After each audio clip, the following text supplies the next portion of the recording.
Magpapatuloy po tayo sa ating series na Real Faith. Ang ibig sabihin nito, pinag-aaralan natin yung Book of James. How many of you po nandito kayo last Sunday at napanood po ninyo ang mensahe ni Pastor Bong? Yan, okay. Yung iba po sa inyo wala. Ibig sabihin, absent kayo. Joke lang. Bago tayo mag-umpisa, siguro sino nakakaalala ng pelikulang ito? Sa mga tito-tita natin, naaalala nyo ba to? Kilala nyo ba tong artistang ito? Yung mga Gen Z, hindi na nila to kilala. Lolo na to nila ngayon eh. Pero yung iba po sa inyo, naaalala nyo ba sila? Si Olivia Newton-John at saka si John Travolta. Anong pelikula ito? Grease. Di ba?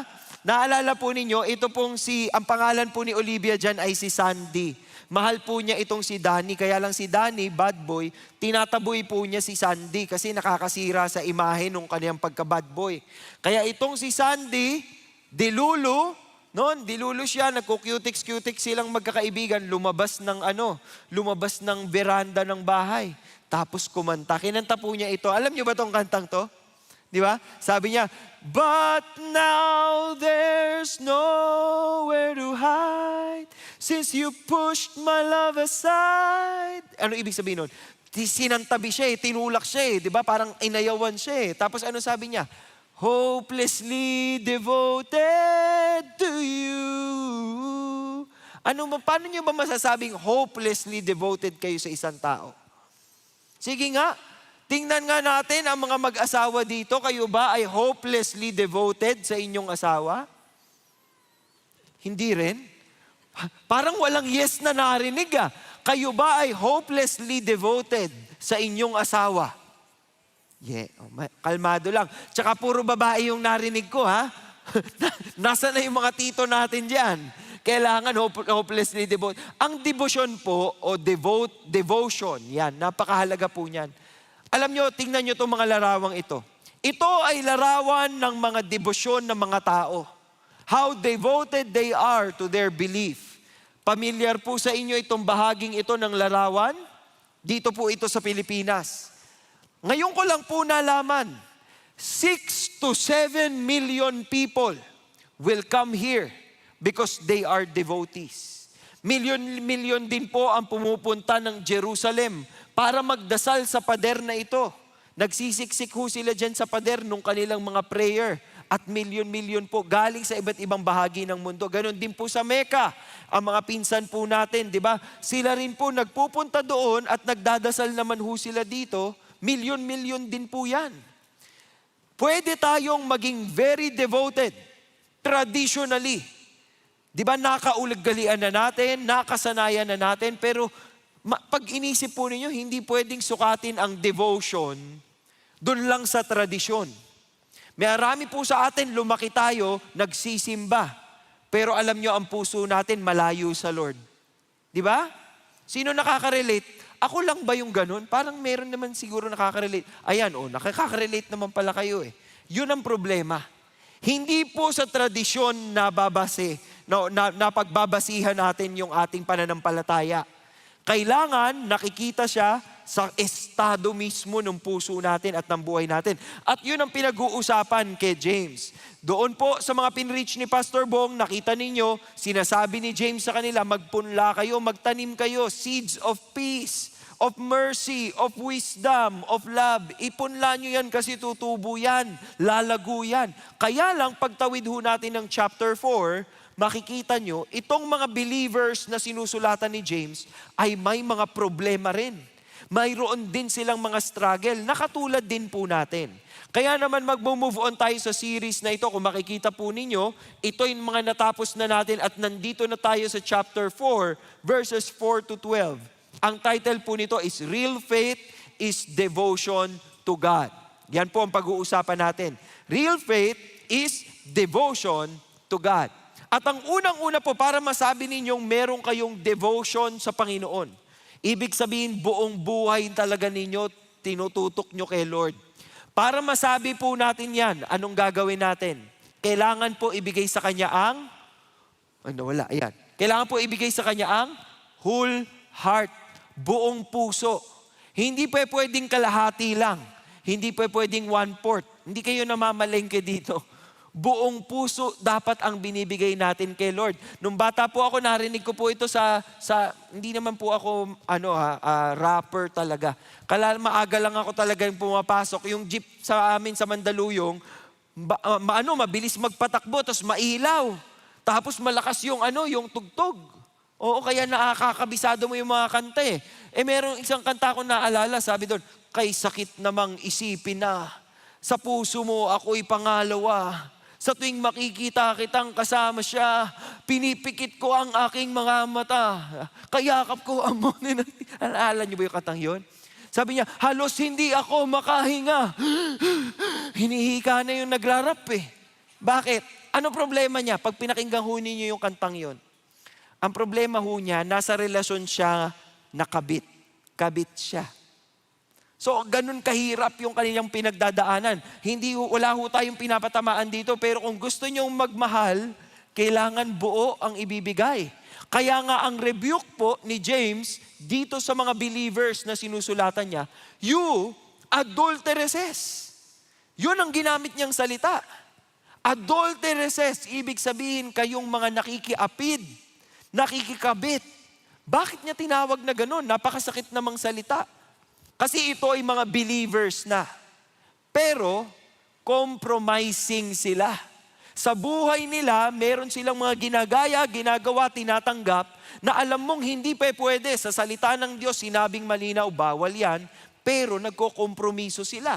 Kaya nga po sinabi dito, do you not know that friendship with the world, ang ibig sabihin po ng friendship is philia. Ang ibig sabihin po niyan, dyan po nanggagaling yung salitang philo. Philo, yung pagmamahal na pwede mong ibigay sa kaibigan. Ibig sabihin, nag-a-agree ka. Pag sinabi mong friendship with the world, ang sinasabi dito ni James o ni Santiago sa Tagalog, nakikipagkaibigan ka sa kamunduhan. Hindi pinagbabawal pong magkaroon ng kaibigan sa mundo. Hindi pinagbabawal magkaroon ng kaibigan sa unbeliever. Kaya nga tayo Christian eh. Gusto natin, iwi-win natin sila to Jesus. Pero ang problemang nire-raise dito ni Santiago o ni James, friendship with the world. Meaning, ina-adapt mo yung interest ng mundo. Nihahanap mo yung kultura ng mundo. Dalawa pong magkaibang salita yan, di ba? Ang nakikita nyo dito, world, mundo, earth, daigdig, sanlibutan. Pero ito po yung tinutukoy, yung kamunduhan. Do not be friends with sins. Do not be friends with struggles that fill the entire earth. Common po sa atin yan dito eh. Minsan po tayo, makakakita tayo, pwede naman palang gawin yun. Gawin muna natin. O pwede palang magkompromiso nito kasi sanay tayo, magsosorry na lang tayo kay Lord. So, mga estudyante, kultura natin, mangongopya tayo. Alam mong bawal, di ba? Sa opisina, magsisinungaling ka. Sasabihin mo, sick leave ka, pero nanood ka lang ng concert. Naku, may mga tinamaan tayo. Di ba? Marami tayong mga parang dinadaya natin yung ating sarili. Sabi po ni Warren Wiersbe, tingnan nyo, identification with the world and its needs is one thing. Okay naman, alam mo ang kagustuhan nila, alam mo ang pangangailangan nila, pinagdarasal mo sila, okay naman yun. Ang problema, imitation of the world and its foolishness. Minsan tayo kahit Kristiyano, minsan tayo kahit believers na at kilala na natin si Lord, kumokopya pa rin tayo sa ugali ng iba. Kasi yun ang kultura, tinatanggap natin. Yun po ang ina-address dito ni James. Hindi pwedeng mangyari yan sa inyo. Bakit? Kasi kapag nakiapid tayo sa mundo, dinidestroy natin yung relationship natin sa Panginoon. Ang relasyon po natin sa Panginoon, katulad sa Isaiah 54, sabi ho dito, for your husband is your maker, whose name is the Lord of hosts. Ibig sabihin, ganong kalalim ang relasyon dapat natin parang asawa. Ngayon, para maintindihan ho natin, sino ditong mag-aasawa? Pwede ho bang tumayo ang mga mag-asawa? Tayo po kayo. Ngayon, kung hindi nyo asawa ang kasama ninyo, magtago kayo sa camera. Baka makita kayo. Hindi pwede yan. Okay, ayan. Katayo ang mga mag-asawa. Yung iba ho sa inyo mukhang matagal na pong mag-asawa. No? Yung iba po naman parang bago pa lamang. O, sige, mag-imagine po tayo mga kapatid. Tingnan niyo po yung asawa ninyo. Yan ba talaga ang pinakasalan ninyo? Oo. Imagine po ninyo, mag-flashback po tayo. Kunyari, ikakasal pa lang kayo. Okay? Magpo-propose pa lang si Mr. kay Mrs. Mga Mrs., pakinggan nyo to ha. Sasabihin sa inyo ng asawa nyo, mahal na mahal talaga kita eh. Sobra kitang mahal. Ibibigay ko sa iyo ang 99% ng puso ko. Oo po ba kayo? Yung iba, yung ibang misis, sasabihin, bakit naman 99? Parang germs eh. Di ba may natitirang germs, hindi nahuhugasan ni Safeguard. Bakit 99 lang? Tinanong ni misis, bakit 99? Sumagot si Mister. Ang sabi ho ni Mister ganito, kasi meron akong kaklasmate nung high school. Crush niya ako, crush ko siya. Ang gusto ko lang, magkikita lang kami, mag-i-Starbucks kami kasi nagko-collect kami ng stickers. So gusto ko lang, once a month, papayagan mo ako mag-Starbucks kami. Wala kaming gagawin, hindi kami magkikiss, hindi kami mag-holding hands, mag-Starbucks lang kami, toast, ganyan, inom-inom, naging shot, ba't naging shot? Coffee pala, coffee, ganyan.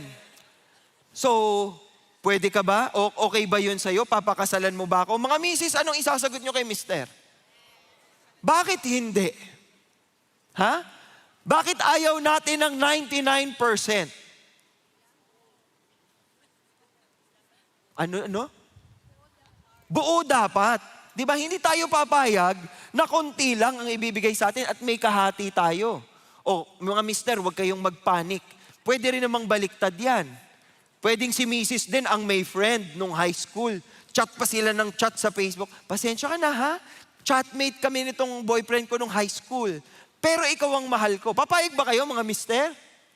Hindi. So, si Sir talagang mag-aakla si Sir. Ma'am, ang ganda-ganda niyo, ma'am.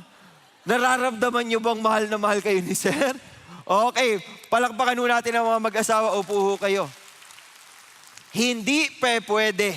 Hindi pwedeng may kahati. Diba? So, ganun dapat ang relasyon natin sa Panginoon. Tingnan po ninyo. Sabi sa Revelation 19, let us rejoice and be glad and give the glory to Him, for the marriage of the Lamb has come and His bride has made herself ready. Sa Revelation po, tayo ay bride of Christ. Ibig sabihin, sa dulo ng lahat ng nangyayari sa mundong ito, when the world comes to an end, we will be united with our Savior. Na para bagang tayo'y pinagtagpong mga puso. Yan. Yun ang goal. Yun ang goal natin. At dahil doon tayo papunta, hindi pwedeng may kahati siyang iba. Usong-uso kasi sa atin yung mga kabit-kabit stories, yung parang, konti lang bibigay ko sa iyo ha, hindi buo, hindi pwede yun. Sabi ho dito ni James sa verse 5, do you think that the scripture speaks to no purpose? Ngayon, ito pong quote na ito, hindi ho yan Bible verse. Ang ginagawa ni James, sinasummarize po niya ang scripture nila. At ang scripture po nila, ito ang sinasabi, He jealously desires the Spirit which He has made to dwell in us. Anong ibig sabihin yan? Ganun na lamang yung kagustuhan ng Panginoon na nung pinili niya tayo at binukod niya tayo para sa kanyang sarili, talagang ipagdadamot niya tayo. Hindi pwedeng kunin tayo ng kalaban. Akin ka. Ako'y iyo. At ika'y akin lamang. Ganun ang love story natin. Ganun katindi yung pagmamahal ni Lord sa atin. God is a jealous covenant God who longs for the wholehearted devotion of His people. Mula umpisa pa lang sa Exodus, tingnan ninyo, sinabi na ni Lord yan, I am the Lord your God who brought you out of the land of Egypt, out of the house of slavery. Ibig sabihin, niligtas ko kayo dyan. You shall have no other gods before me. You shall not make for yourself an idol. Bawal ho silang gumawa ng mga Diyos-Diyosan. Pinag-uusapan ho natin ito sa ibang mga relihiyon po, sasabihin nila, hindi, wala namang kaming Diyos-Diyosan. Meron lang kaming mga imahe o mga ribulto. Doon lang kami nagpe-pray para maalala namin ang mga pinagdadasal namin. Yun nga ho ang pinagbabawal. Bawal kayong gumawa ng kahit anong imahe. Bakit? Sabi niya, you shall not worship them or serve them, for I, the Lord your God, am a jealous God. Seloso. Yung selos na yon, nasa tamang lugar. Yung iba ho ditong seloso, makaano lang 5 minutes na hindi nag-reply. Sinong ka-text mong iba? Mga ganyan di ba? Oh, bakit nag-smile ka dun sa katabi natin sa church? Huh? Kasi sabi, greet your neighbor Yung sobrang seloso naman ng ganyan. Ito si Lord, nasa lugar, nasa tama yung kanyang pagsiselos. Yung sabi po ni William Barclay, kung ang relasyon natin sa Panginoon ay katulad ng relasyon ng mag-asawa, lalaki at babaeng mag-asawa, when we sin, we break God's heart. As the heart of one partner in a marriage may be broken by the desertion of another. Yun po, masakit sa Panginoon. Kapag yung binukod niya, when He called you out of darkness and put you into the light, masakit that you will keep coming back to the darkness. Hindi pa pwede yun. Diba? Hindi ho tayo pwedeng mamangka sa dalawang ilog. Alam niyo ba yung word na yan? Yung namamangka ka sa dalawang ilog, crush mo siya, pero crush mo din siya. Diba?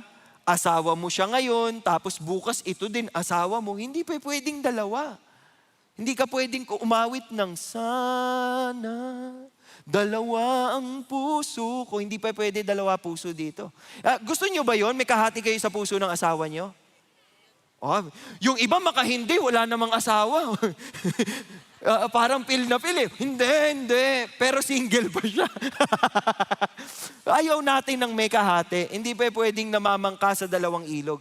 Yun ang maganda. Kung nakikipagtipan, if we have fellowship with God, you have to understand the benefits of being one with God. Wow, plugging pa tayo ng big, di ba? The benefits of being one with God. You have God as your protector. You have God as your provider. You have God as your lover. You have God and His faithful promises are given to you. And your role, because you submit to Him, you love Him, ganun din, ibinabalik mo rin yung devotion, yung iyong devoted love sa Kanya ng buong buo. Dapat ganun po ang itsura ng relasyon natin sa Panginoon. Marami nang nagkamali dito. Isa dyan, si Solomon. Tingnan po ninyo sa 1 Kings 11 verse 4. When Solomon was old, his wives turned his heart away to follow other gods. Ito pong problema. Yung mga may asawang lalaki dito, malaki na nga problema nyo kay Mrs. di ba? Hindi na nga kayo makalusot Oo. Itong si Solomon, 800 pa. Oo, nagdagdag pa ng 300. Talagang matinik di ba? So lahat yung kanyang mga inasawa, nilayo ang puso niya sa Panginoon. Bakit? Kasi itong mga naging asawa niya, may mga iba't ibang Diyos. May mga iba't iba silang pinupuri, may mga iba't iba silang fina-follow, and eventually, Solomon's heart was dragged by these women. His heart, sabi ho dito sa verse na ito, his heart was not wholly devoted to the Lord. Hindi buo yung kaya niyang ibigay na puso sa Panginoon. Siguro, habang pinag-uusapan natin ito, pag-isipan po ninyo, mga kapatid, buong puso ba ninyo ay naibibigay nyo kay Lord? O kung hindi man, sino ang kahati ni Lord? Yan ang pag-iisipan natin. Sabi ni Jesus Christ, no one can serve two masters. Either he will hate the one or love the other. Or he will be devoted to one. Nakikita po ninyo, iisa lang yung pwede mong pagkabitan ng iyong puso o pagkatiwalaan ng iyong puso. Hindi pa pwedeng meron kang ibang kinakapitan. You cannot serve, ayon kay Jesus dito sa Matthew 6, you cannot serve God and wealth. Di ba? Hindi pwedeng maghati yung iyong atensyon. Ngayon si Apostle John may sinulat din. Sabi niya, sa 1 John 2:15, do not love the world nor the things in the world. Do not love the world, sabi ni John din sa John 3:16, for God so loved the world. Bakit naman ngayon, do not love the world? Ang sinasabi dito ni John, huwag niyong mahalin yung mga makamundong bagay. If anyone loves the world, the love of the Father is not in him. Ano ba yun? Tingnan natin yung susunod na verse. All that is in the world, the lust of the flesh, the lust of the eyes, and the boastful pride of life. Pag sinabi hong lust of the flesh, ang focus mo, paano ipiplease ang iyong sarili. Sakim ka, di ba? Ganid ka. So, ang lust of the flesh po, lahat ng internal desires mo, whether that is sex or that is something else. You follow the lust of the flesh, it will lead to you to destruction. The lust of the eyes, dito mo makukuha yung sin of covetousness. O yung ikaw ay naghahangad na makuha mo yung mga bagay na hindi sa iyo. Kunyari, paglabas mo ng bahay, nakita mo may kotse yung kapitbahay mo, dinadaanan mo ng kamay. Ganda to Diba? Tapos pag uwi mo sa inyo, tinatanaw-tanaw mo pa sa labas. Okay yun na. Ay buti sana kung kotse lang. Yung iba, covetousness sa asawa ng iba. May asawa ka na. Huy! Hindi, joke lang.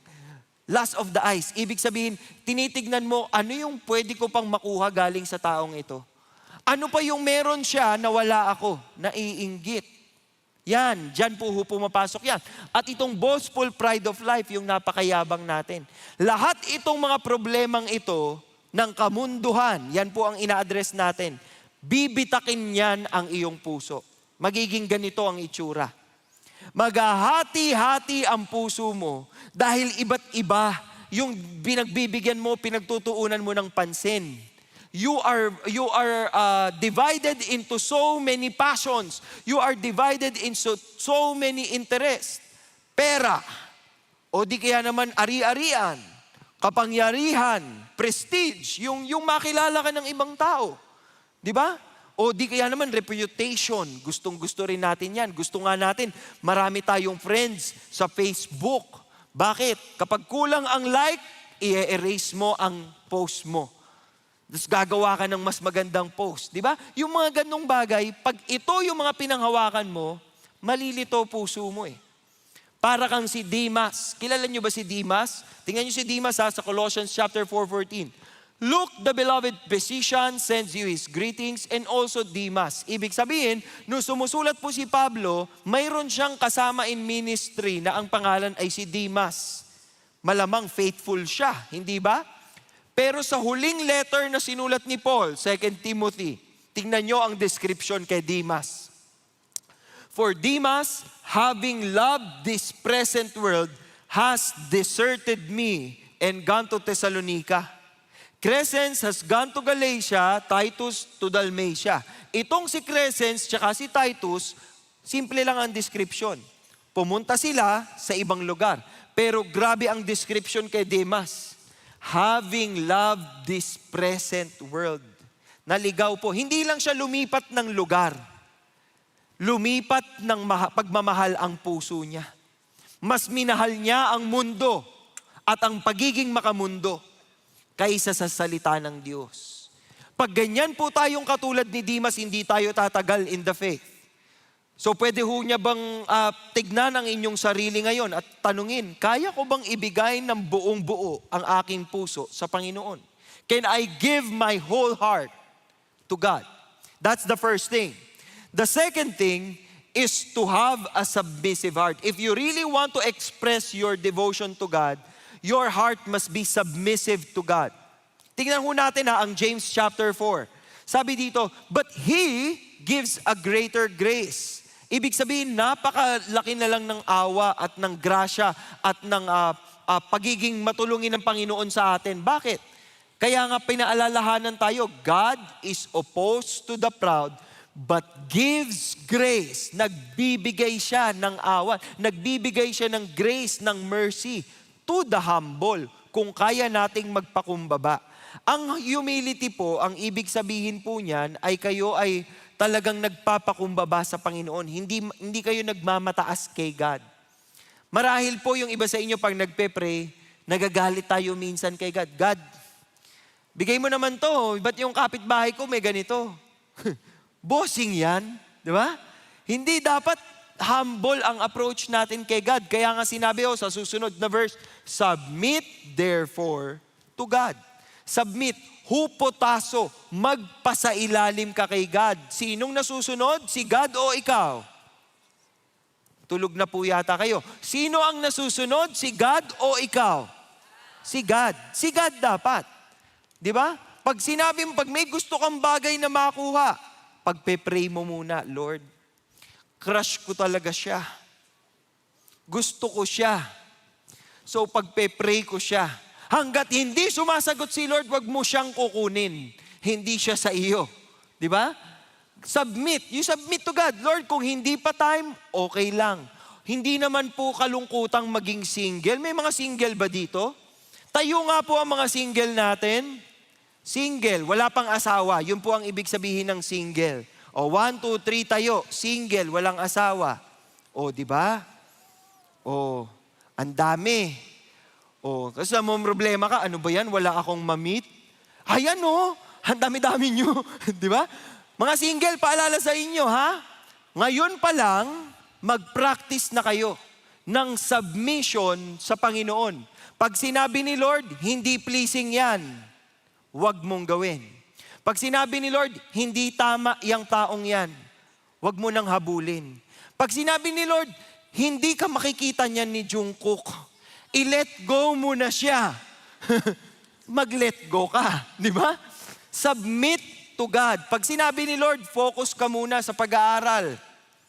Nakakailang course ka na ba? Di ba? Lahat na yata ng course na pag-aralan mo na. Kung yun ang vision sa iyo ni Lord, focus ka muna doon. Walang masamang maging single. Pero dapat nasunod ka kay Lord. Pag sinabi ni Lord, buksan mo ang puso mo para sa taong ito. Ay, hindi ko siya type, Lord. Ayoko, gusto ko si ganito. Sino si Lord? Ikaw o yung Diyos? Ba't parang ikaw ang nasunod? So single, matuto tayo ngayon pa lang. Susunod tayo sa lead ni Lord. We will take God's lead and we will follow. Okay ba yun, mga single? Okay, sige, pwede na kayo maupo. Yan. Kala nila magkakaasawa sila eh. Di ba, Alin? At least nakita nyo na isa't isa ngayon. Meron na kayong potential. Wag nating iwanan tong huling linya. Resist the devil and he will flee from you. Pag tayo'y nagsasubmit sa Panginoon, ang sumusunod doon, kasunod, kadikit ng pag-submit kay God, pagtanggi mo sa tawag ng kalaban. Resist. Yung iba sa atin, hindi nagre-resist. Alam mo na temptation, lumalapit ka pa. Lumapit ka. Lapit ka naman ng lapit. Hindi yun ang concept. Diba? Ang concept po, pag tinutokso ka, lumayo ka. Resist. Pigilan mo. Huwag kang bibigay. Resist the devil and he will flee from you. Ang problema po sa atin, mga kapatid, tingnan nyo sinabi ni Pedro, be of sober spirit, be on the alert. Your adversary, the devil, prowls around like a roaring lion, seeking someone to devour. Ibig sabihin, nakanood na ba kayo National Geographic? Yung mga Discovery Channel, ganyan. Favorite ko yun nung bata ako eh. Nung may cable pa kami, May cable yung kapitbahay namin. No? Yung leon, pag leon o tiger o kung ano man yan, pag yan ay maghahat, dahan-dahan yan. Bawal yan may tunog. Bawal. Kasi kapag pinakita niya na, tiger ako, kakainin kita, tatakbo yung mga pagkain niya. Diba? Kaya ang gagawin niya, dahan-dahan lang siya. Ganun po ginagawa sa atin ng kasalanan. Alam nyo ba, pag ang D-group ko, wala yung cellphone ko. Pag kunyari, chinecheck ko accountability. Pag sinabi ko, sino sa inyong nadapa pagdating sa lust o sa pornography o sasabihin sa akin, ako, ganto, ganyan. Sasabihin ko, bakit ka napunta doon? Ang sagot sa akin, nag-scroll lang naman ako eh. Scroll lang ako. Tapos doon napunta. Ha? Scroll lang, tapos doon ka napunta? Ano bang ini-scroll mo? Di ba? Pag tiningnan po ninyo mga kapatid, ayaw mong malason ang iyong pag-iisip. Pero gabi-gabi nanonood ka ng kung ano-ano. O hindi na lang sa pornography, sa chismis na lang. Alam mong mali ang gossip. Pero ang feed mo puro chismis. Di ba? Parang yun ang merienda mo, popcorn mo siya. Nagre-react ka pa. Di ba? Parang kasali ka. Sa mga ganong paraan, binibigyan natin ng window of opportunity ang kalaban. Huli kita. O sige, lilituhin kita. Ilalayo kita kay Lord. Yun ang mangyayari po sa atin. Anong dapat nating gawin? Verse 10, inulit ni James, humble yourselves in the presence of the Lord. Doon ka maglagi. Doon ka magtagal sa presensya ng Panginoon. And what will He do? He will exalt you. Iaangat ka niya. Paano mo masasabi na humble ka? Masasabi mong humble ka pag hindi sarili mo ang nag-aangat sa sarili mo. Si Lord ang kumikilos sa iyo. Yon ang humility. Hindi mo kailangan magyabang. Hindi nyo sasabihin sa tao, ako humble kasi ako eh. Pag sinabi mo yun, hindi ka na humble. Hayaan mong makita nila sa iyo. Alam mo, napaka-humble mo. Oo, yun, at least alam mo, kita nila sa iyo. Di ba? God will be the one to exalt you. You just humble yourselves in the presence of the Lord. Meron tayong halimbawa niyan. Ang halimbawa niyan, si David. Tingnan ninyo. And after he had removed him, he raised up David to be their king, concerning whom he also testified and said, I have found David, the son of Jesse, a man after my heart, who will do all my will. Ang submission kay God ay napapakita natin pag tayo'y pinipili nating sumunod kay Lord. Dapat marunong tayong sumunod. Pag sinabing bawal yan, wag yan ang pipiliin. Pag sinabing wag ka nang pumunta dyan at makasalanan ang mga makikita mo dyan, wag ka nang pumunta. Pag sinabing wag ka nang pumatol sa post na yan, hindi mo naman yan kilala, susundin mo. Hindi yung manggigigil ka pa. Kitang-kitang pangalan mo doon. Ngayon, ibabash ka ng mga basher doon, tsaka mga troll. Nakikitroll ka din, di ba? Dapat tayo man after God's own heart. Lord, anong gusto mong gawin ko? Lord, susunod ako sa iyo, anong gusto mong gawin ko? Isang taong hindi sumunod ng maayos sa Panginoon ay si Saul, ang hari na sinundan ni David. Ano nangyari kay Saul? Saul said to Samuel sa 1 Samuel 15, I did obey the voice of the Lord. Sinunod ko ang Panginoon. Bakit? Ang sabi sa kanya ni Lord, sugurin mo yan at saka limasin mo silang lahat. Tanggalin mo lahat ng kayamanan nila. Talagang gapiin mo sila. Ano nangyari? But the people, ayan na, parang yung testimony kanina, nanisi si Saul. Nanisi, but the people took some of the spoils, the choices of the things designated for destruction, to sacrifice. May palusot pang kasama. Anong palusot niya? Pagtingnan nyo to ha, ang sabi sa kanya, sirain nyo lahat. Sabi niya, sinira ko naman, tinalo ko naman sila, kaya lang kinuha ng mga tao eh. Kasi gusto nila i-offer kay God. Anong ginagawa ni Saul? Palusot. Yan ang ginagawa natin minsan, nagpapalusot tayo. Kasi meron akong pinagdadaanan eh. O di kaya naman, hindi ko napansin. Hindi ko napansin na napakalalim na pala nung problema ko dito. Ganyan. Kala mo palusot. Ayaw niyang umamin na nagkamali siya. So nirebuke siya ni Samuel. Sabi sa kanya ni Samuel, behold, to obey is better than sacrifice. At yung ginagawa ni Saul, tinawag na rebellion. At yung rebellion na yon ay mas malala pa sa divination, insubordination, mas malala pa sa idolatry. Grabe ang rebuke. Kaya ang sabi, you have rejected the word of the Lord. God, the Lord, has rejected you from being king. Kick out si Saul sa pagiging hari. Ano ang gagawin ni Saul? Pagkarinig niya niyan, nagsisi. Tingnan ninyo ha, I have sinned. I have violated the command of the Lord and your words. Okay na sana eh. Pero anong sabi ni Saul? Because I feared the people and listened to their voice. Sinisi pa rin ang iba. Ganyan ho tayo minsan eh. Kaya hindi mag-submit ang puso natin kay Lord kasi lagi tayong may palusot. Hindi ako yan, Lord. Natukso ako nito eh. Ito kasi, kasalanan to ni ganito eh. Kasalanan to ni ganyan eh. Ang ingay kasi ni Mrs., ang ingay kasi ni Mr. eh. Iba't ibang tinuturo eh, di ba? Now then, please pardon my sin. Nangikiusap na siya. Patawarin mo ng kasalanan ko, gusto ko na mag-worship. Ano sagot ni Samuel? I will not return with you for you have rejected the word of the Lord. Hindi. Rejected ka na, wala nang chance. Eh di ngayon, si Saul, sobrang worried niya. I have sinned. Oo na, nagkamali ako. Pero, paki-honor mo na ako. Honor mo na ako sa harap ng mga tao, tapos mag-worship ako kay Lord.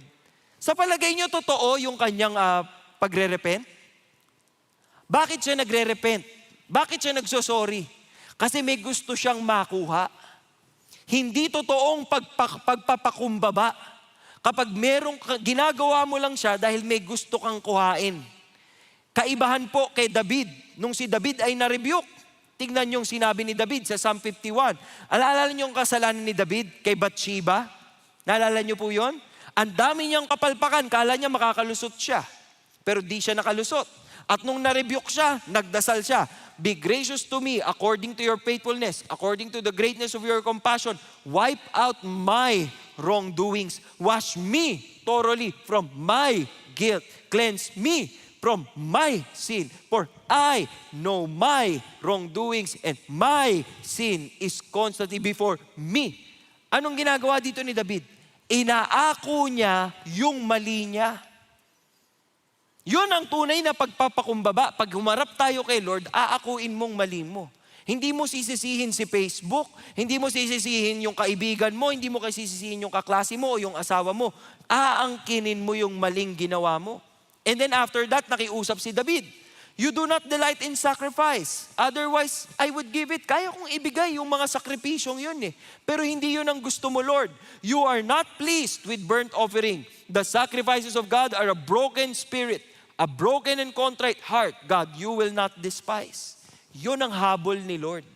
Ang habol ni Lord, gusto niyang makita na yung puso mo, kaya mong ialay kay Lord at sabihin, Panginoon, nagpapakumbaba ako. Ito ang mga maling ginawa ko. Nasa kamay mo ang aking buhay. Patawarin mo ako, O Diyos. Ganun dapat ang pakikipag-usap natin sa Panginoon. Si Isaiah po, sa Isaiah 57 verse 15, sabi po niya, hindi lang sa kataas-taasan nakatira o nakatingin ang ating Panginoon, but He also dwells with the contrite and the lowly of spirit in order to revive the spirit of the lowly and to revive the heart of the contrite. That revival will happen if you submit to God. So ang tanong, submissive ba tayo kay Lord? Or tayo pa rin ang nasusunod? Ikatlo at pinakahuli pero pinaka-importanting bahagi po ng mensahe natin ngayon, we also have to have a sanctified heart. Hindi pa pwedeng marumi yung iniaalay natin kay Lord. Gusto nga ni Lord ang buhay natin set apart. Talagang para sa Kanya. Hindi pwedeng, katulad ng pinag-uusapan natin kanina, hindi pwedeng nalalaso ng kung ano-ano. Sanctified heart dapat. Tingnan po ninyo sabi sa James 4 verse 8.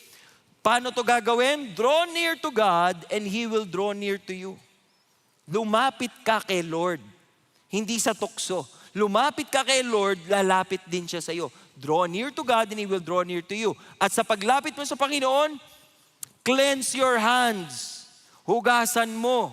Parang si Poncio Pilato, di ba, naghugas ng kamay. Cleanse your hands, you sinners. Purify your hearts, you double-minded. Ibig sabihin, Lord, maraming pagkakamali yung puso ko. Maraming pagkakamali yung pagkatao ko. Pero hinuhugasan ko ito, Panginoon. Iniaalay ko sa inyo, linisin mo. Ayoko na nito. Yun ang sanctified na puso. Ibig sabihin, ready kang bumitaw. Ready kang bumitaw at mag-let go kasi ayaw mo na nung hindi pleasing kay Lord. Gusto mo yung pleasing kay Lord. Paano gagawin yan? Hebrews, tingnan nyo, Hebrews 12:14-15. Pursue peace with all men. Peace. Hindi kayo nakikipag-away sa Facebook. Hindi kayo nakikisali kapag meron pong mga comment section at makikipag-away-away kayo dyan. Minsan kakaaway nyo sa Kristiyano pa. Wag na. Pursue peace with all men. And the sanctification na hinihingi din sa atin, habulin din natin yon, without which no one will see the Lord. See to it, no one comes short of the grace of God, that no root of bitterness, yung mga root of bitterness na yan, pag inag-alaga kayo niyan, tutubo yan. At pag tumubo yan, maduming gubat yan. As in, masukal na gubat yan kapag nag-alaga kayo ng bitterness. Kailangan i-let go. No root of bitterness springing up causes trouble, and by it may be defiled. Sabi po ni Jesus, blessed are the pure in heart, for they shall see God. So pilitin at piliin natin. Lord, ayoko pong magkompromiso. Gusto ko po buong-buo ang puso ko sa inyo. Sanctify my heart. Paano yun gagawin? Sabi ni James, sa James 4 verse 9, be miserable and mourn and weep. Let your laughter be turned into mourning, your joy to gloom. Bakit parang ang imo naman ito? Ito pong sinasabi ni James, ito dapat ang ating reaksyon sa ating mga kasalanan. Miserable. Ang idea po, dapat you go through that na para kayong nabibigatan. Hindi ko alam kung nakaka-relate kayo pag kayo nakagawa ng kasalanan, parang mabigat sa puso. Di ba? Yung para pong hindi kayo kampante.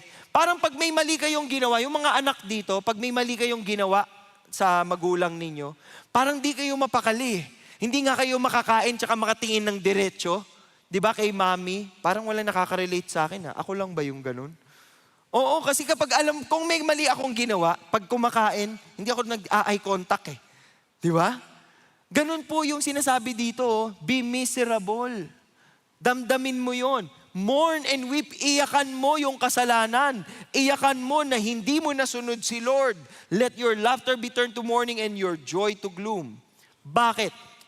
Kasi kapag nagluluksa tayo sa ating mga pagkakamali, mas napapalapit tayo sa Panginoon kaysa yung mag-grow deeper yung ating sin. Tingnan nyo sa sinabi ni Paul sa 2 Corinthians 7. The sorrow that is according to the will of God produces a repentance without regret. Ibig sabihin, pag mabigat ang kamay ng Diyos sa inyo, huwag nyo siyang awayin, huwag nyo siyang sisihin. Aminin ninyo, Lord, kaya mabigat ang kamay mo sa akin kasi ang laki ng kasalanan ko. Humihingi ako ng tawad. I repent of this, Lord God. Ganun ang repentance. Leading to salvation. Yun ang maganda. Pero yung sorrow of the world, it will only produce death. Hindi lang yan. Sabi pa ni James, do not speak against one another, brethren. Mga kapatid po niya ito sa pananampalataya, mga kapatid, huwag daw ho tayong magsabi ng mga bagay against yung mga kapatid natin. Tayo pang mga Kristiyano ang may habing mag-away-away. Di ba? Nakikisali pa tayo sa away ng iba. Huwag na tayo makisali. He who speaks against a brother or judges his brother speaks against the law and judges the law. But if you judge the law, you are not a doer of the law, but a judge of it. Maging careful po tayo sa magiging judgmental. Meron hong judgment na tama. Ibig sabihin, by wisdom, your judgment is correct. Alam mo ang bawal, alam mo ang tama. Wisdom yon. Kapag sinabing bawal tumawid na kamamatay, hindi ka tatawid doon. Wisdom yon at right judgment yon. Kasi alam mo ang tama sa mali.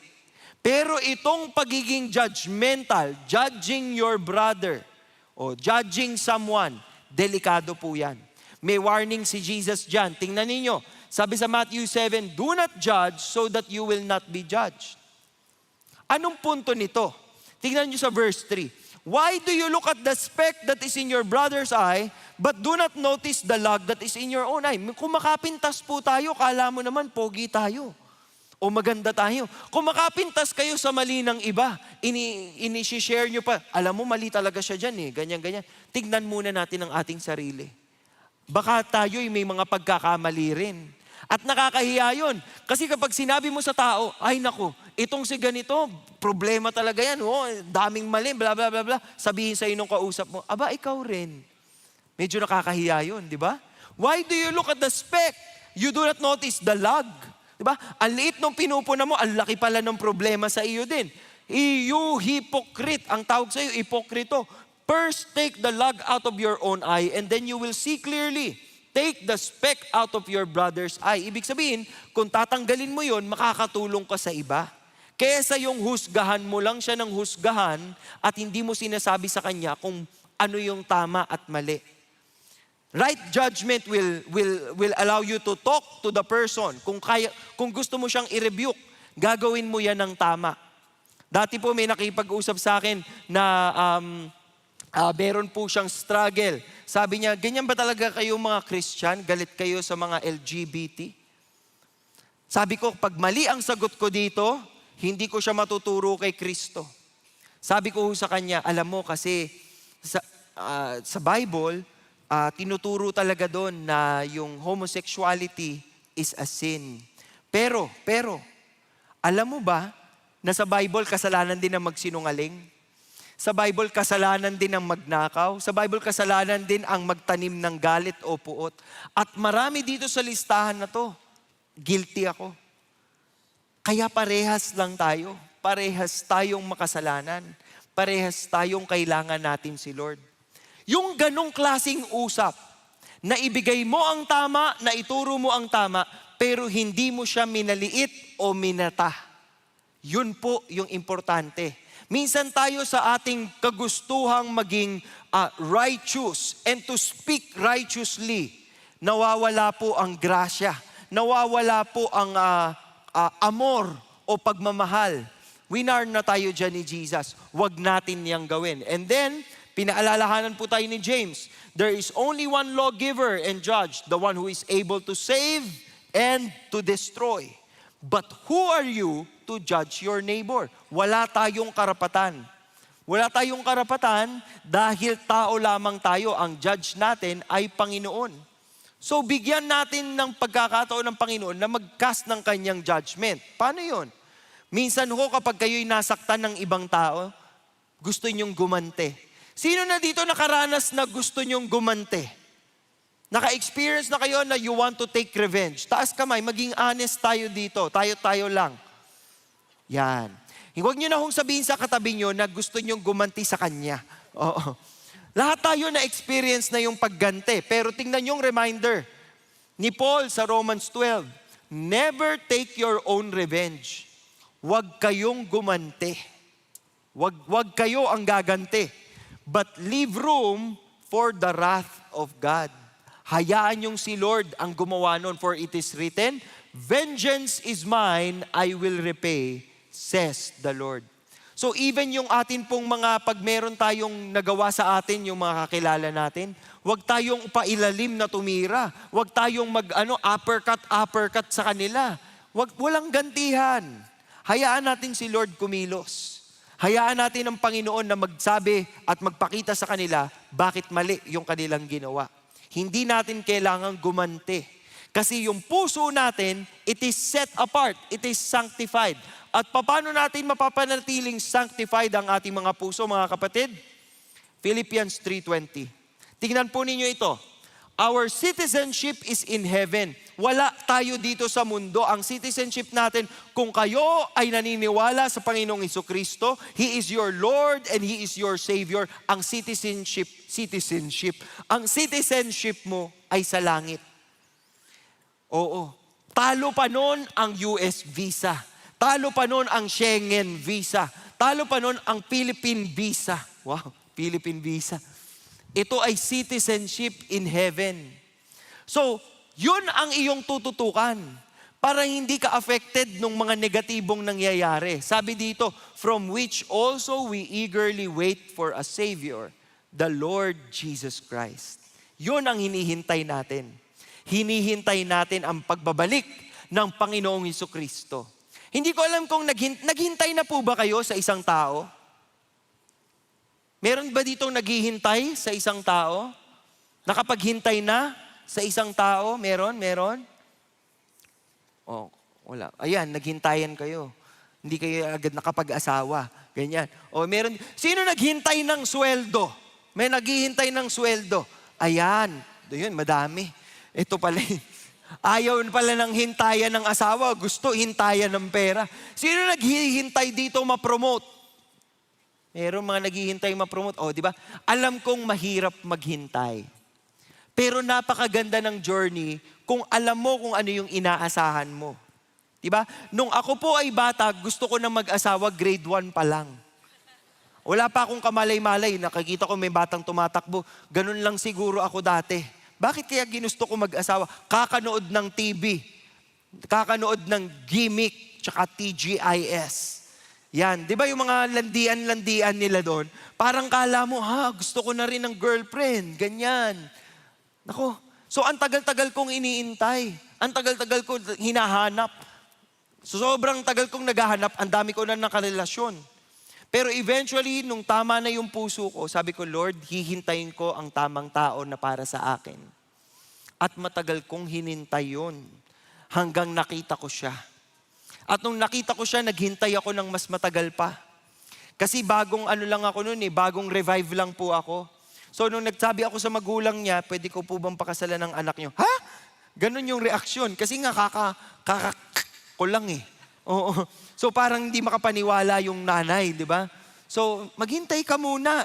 Kasi siguro sa isip ng nanay niya, baka gawin mo ulit baka mawala ka sa mundo So naghintay po ako. 2 years pa ulit. Mga ilang talks pa bago eventually nabigay ang oo. At alam nyo ba, totoo yung nangyayari. Nakikita nyo ba sa mga video ng mga mag-asawa yon? Pag yung mister, nakita na niya yung aasawahin niya, bumukas na yung kortina, umiiyak.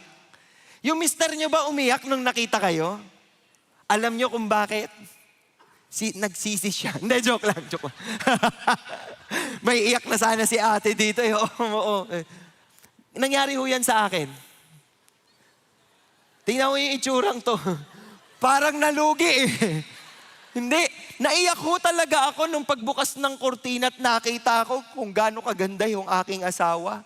At kung gaano ko katagal hinintay yung aking asawa. Parang naburala. Alam nyo ba nung araw ng kasal namin, kinasal kami sa gitna ng pandemic. So ang nasa utak ko, wala kayong magka-COVID dito. Kasi kapag kinasal ako, masaya nga ako. Tapos pag uwi ko, marinig ko lahat sila may COVID. Patay ako. Pero hindi yun ang problema ko. Nawala lahat ng problema ko. Pati yung bayad sa kasal, okay na ako. Nung nakita ko yung misis ko, kasi nangyayari pala sa kasal yan, may hindi sumisipot, tumatakbo, nangyayari pala. Minsan yung babae yung tatakbo, runaway bride. Minsan yung groom ang di nagpapakita. Kaya naman nung bumukas yung kurtina, sabi ko, sana nandyan, sana nandyan. At pagbukas, andun siya. Napakaganda sa pakiramdam. Kahit tagal kinang hinintay. Hindi ba?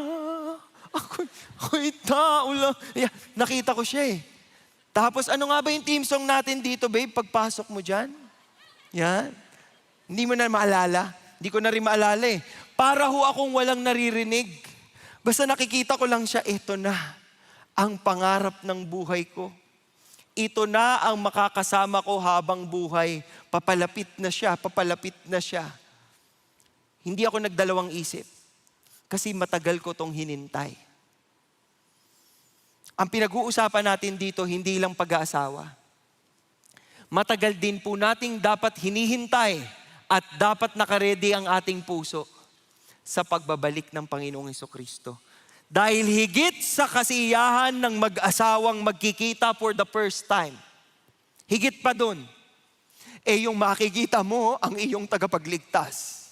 At sasabihin niya, anak, tapos na ang kahirapan sa mundo. Halika na. Uuwi na tayo. Yun ang iniintay natin. Yun ang hino-hope natin. Kaya pinipili nating humindi sa tawag ng mundo dahil may mas magandang regalo sa atin ng Diyos. Kaya mga kapatid, paalala po sa ating lahat, real faith is devotion to God. Kulang pala ako ng 2 dito. Real faith is devotion to God. Tayo ba ay devoted? Tayo ba ay loyal sa Panginoon? Tayo ba ay umaasa na babalik siya at dahil doon kinikip natin ang ating purity, ang ating faithfulness. Sana ganyan po ang ating relasyon sa Panginoon. Tayo po yung lahat ay pumikit at yumuko. Panginoong Diyos na pinakamakapangyarihan sa lahat, nagpapasalamat kami sa araw na ito. Salamat sa mensahe, salamat sa katotohanan at salamat sa paalala. Dasal ho namin, Panginoon, na makapagbigay kami sa inyo ng buong puso, whole heart, na ang aming pong puso ay magiging submissive sa inyo, a submissive heart. At ang amin pong puso, Panginoon, ay hindi kailanman maglalaro sa karumihan ng mundo.